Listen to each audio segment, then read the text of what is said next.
Queridos irmãos e irmãs, estamos reunidos em assembleia celebrativa, celebrando a liturgia do 20º domingo do tempo comum. Estamos seguindo esse ano o Evangelho de São Lucas. E nesse Evangelho, o autor traça o itinerário da missão de Jesus, que começa na Galileia, em direção a Jerusalém, onde ele vai cumprir a missão do Pai, a paixão. E nesse espaço, desse caminho, Jesus é o grande mestre que nos ensina. E ele ensina de diversas formas, de diversos modos. Ele ensina com a sua própria vida, ele ensina dando muitos exemplos para que os seus discípulos e as multidões que o acompanhavam pudessem entender a mensagem de Deus. Pois bem, domingo passado, seguindo esse itinerário, Jesus elogiava o pequeno resto, do povo de Israel. Depois ele convidava para estar atento, cingir os rins, estar com lâmpadas acesas na mão. Nós sabemos a função do órgão do rim, que é purificar, tirar as impurezas. Então assim deve ser a vida do fiel, do discípulo de Jesus, tirar as impurezas, estar acesa a lâmpada da fé, tá? E aí ele dizia também: onde está o teu tesouro, aí está o teu coração. E ele citava 3 exemplos. Quando o dono da festa de um casamento chega, procura encontrar aqueles que estão ali preparados, porque quando ele bater na porta, ele possa entrar, ceiar com eles. Um outro exemplo é que quando a pessoa soubesse que a sua casa seria assaltada, ele ia estar de espreita, atento, não deixaria. E por último ele citava também o bom administrador, que dava a comida certa, na hora certa para as pessoas. E no final, o que ele dizia para nós? Ele citava, que todos, aquele que muito foi dado, muito será pedido. A quem muito foi confiado, muito será exigido. Então essa foi a lição de domingo passado. Hoje, celebrando a abertura nacional da Semana da Família, nós deparamos com essa passagem do Evangelho de hoje, Lucas 12, 49, 53. Um evangelho um pouco dramático, que aqui fala de divisão dentro da própria família. Estamos celebrando o início da Semana Nacional da Família. Como podemos entender isso? Por isso que nós, cristãos católicos, devemos estar atentos no enredo da formação, da organização da palavra de Deus. É preciso sempre se perguntar: quando foi escrito esse evangelho? Quem escreveu e por que escreveu desta forma? Aí está nos levando para o seu contexto. Então é geralmente lá do ano 65, 70, um pouco para frente, depois de Cristo. E aqui a gente vai ter um diagnóstico como estava a igreja primitiva naquele tempo, enfrentando tal e qual relata São Lucas, essas divisões, esses fogos, esse falta de cumprimento de vivência do próprio batismo. E Jesus, segundo ele, Lucas, veio colocar na parede o verdadeiro fiel, para que ele não ficasse em cima do muro. Ou você é de Cristo ou não é. E naquele tempo, no início da igreja, aconteceu tal e qual está escrito. Porque quem predominava era o Império Romano. E o cristianismo era visto como uma seita. Seita esta que era reprimida, considerada proibida no contexto do Império. Quem se declarasse dentro da família que era cristão, o filho denunciava o pai denunciava o filho e assim por diante. Por isso que agora a gente entende o contexto, tá? Porque foi escrito dessa forma. Mas na caminhada de Jesus, nesse itinerário espiritual, teológico, ele sempre busca nos ensinar, sendo uma grande catequese, um grande ensinamento para a nossa vida. E vamos citar os 3 pontos desse evangelho: o fogo, o batismo e a divisão, tá?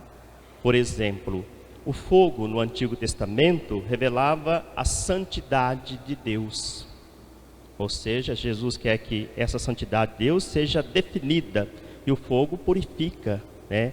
Ele que vai, né, purificar todo o material quando é colocado no fogo, tá?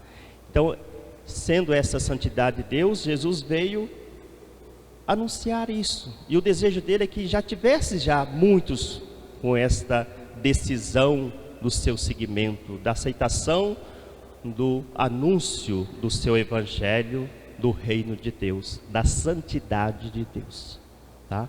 E para que isso possa acontecer, é preciso viver a dimensão do batismo. O batismo nos torna novos cristãos, em nome de Jesus. Um desafio muito grande para a nossa vida de fé, porque muitas vezes a gente batiza de uma forma aleatória, mais como uma ação social, e esquecemos da profundidade do compromisso do sacramento do batismo, tá? E podemos estender esse sacramento aos demais sacramentos, entre eles o matrimônio. Para o nosso contexto de igreja, o batismo, a pessoa é batizada muitas vezes quando criança, às vezes já adolescente, jovem, adulto, que requer uma preparação, mas muitas vezes como criança. Mas também para o matrimônio a gente tem uma breve preparação para formar a família, como compromisso, vivência do batismo em nome de Deus, a vontade divina em nossa vida, que é o desejo da família, querida por Deus. Não há uma escola propriamente dita. Deus indica, Deus mostra os seus mandamentos, o seu bem-querer para a união entre o homem e a mulher, mas não é escola. Essa escola se faz com a vida, pelo conhecimento, pelo respeito entre duas pessoas que têm o propósito e o compromisso de formar essa família. Podemos dizer aí que é a vivência do batismo. No contexto do Evangelho, Jesus falava do batismo também porque ele foi até as últimas consequências. Viveu o batismo também. Ele entregou sua vida passando pelo altar da cruz para nos libertar de todos os nossos pecados, nos mostrando o verdadeiro caminho da salvação. Eu sou o caminho, a verdade e a vida. Portanto, queridos irmãos e irmãs, quando se fala em batismo, seria interessante cada um se perguntar: eu estou vivendo o meu batismo no estado de vida que Deus me chamou, seja como um padre na ordem que eu sou consagrada, seja no estado do matrimônio no qual Deus me chamou? Isso tudo requer a vivência concreta, radical do batismo, tá? E o terceiro ponto é a divisão, tá? Porque quando você faz uma opção por Jesus de uma forma radical, concreta, séria, vai causar divisão. Ainda mais no mundo em que vivemos, tá? Onde muitos valores são questionados, são deixados de lado. Se você diz que é um cristão que anda com a palavra de Deus, já é motivo às vezes de chacota, no contexto do mundo de hoje em que vivemos. Por isso que essas divisões ainda hoje podem estar acontecendo, tá? É que a gente não vive essa radicalidade, né, do compromisso do batismo, do seguimento a Jesus. Se a gente vivesse, a gente iria enfrentar isso, tá? Então, esses 3 pontos que Jesus anuncia, tá? Isso nós observamos também na primeira leitura do profeta Jeremias. Ele enfrentou o mesmo problema de Jesus na comunidade de São Lucas. O profeta, ele anuncia não a sua vida. Ele não está ali para realizar o seu desejo, a sua vontade. Ele é instrumento de Deus. E muitas vezes as suas palavras não são agradáveis. São palavras, às vezes, que mexe, toca na ferida.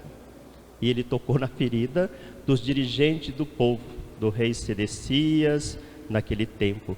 587 anos antes de Cristo. Tá? E aí ele falava, olha, se vocês mantiverem essas alianças com os povos inconvenientes, o povo vai sofrer desgraça, vai sofrer. E ele esperava do profeta só palavras suaves, bonitas.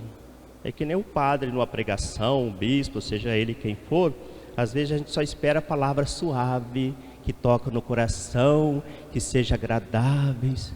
Mas muitas vezes dessas palavras, advinda da própria Sagrada Escritura, é palavra que toca na nossa ferida, no nosso erro, no nosso modo de ser, não é condizente com a vida do bom cristão, tá?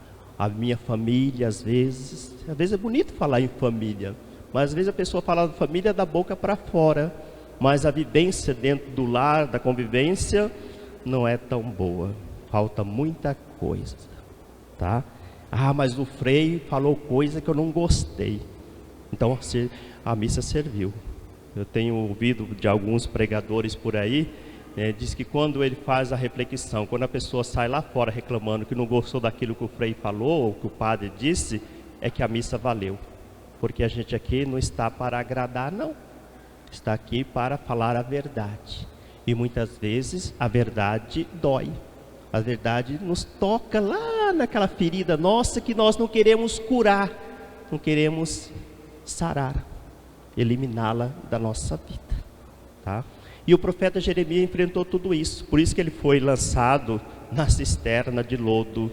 Aí veio um etíope, um estrangeiro que veio clamar em nome de Deus para tirar.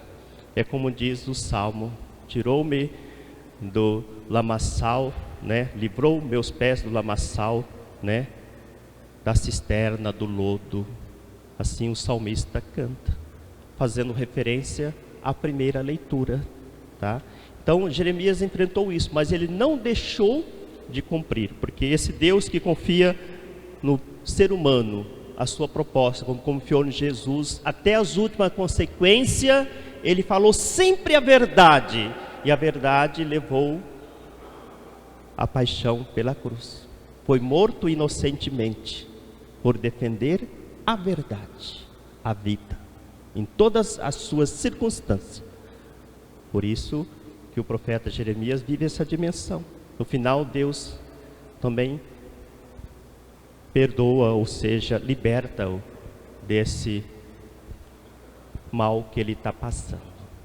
Portanto, queridos irmãos e irmãs, vamos viver a nossa fé. Vamos viver, né, como filhos e filhas de Deus, esta grande família que Deus nos chama para seguir o seu Filho Jesus Cristo. E como disse a segunda leitura de hoje, a carta aos Hebreus, é preciso estar empenhado, ser perseverante, estar com os olhos fixos em Jesus, que em nós começa e completa a obra da fé que Deus concede a cada um de nós. Louvado seja nosso Senhor Jesus Cristo, para sempre seja louvado. Creio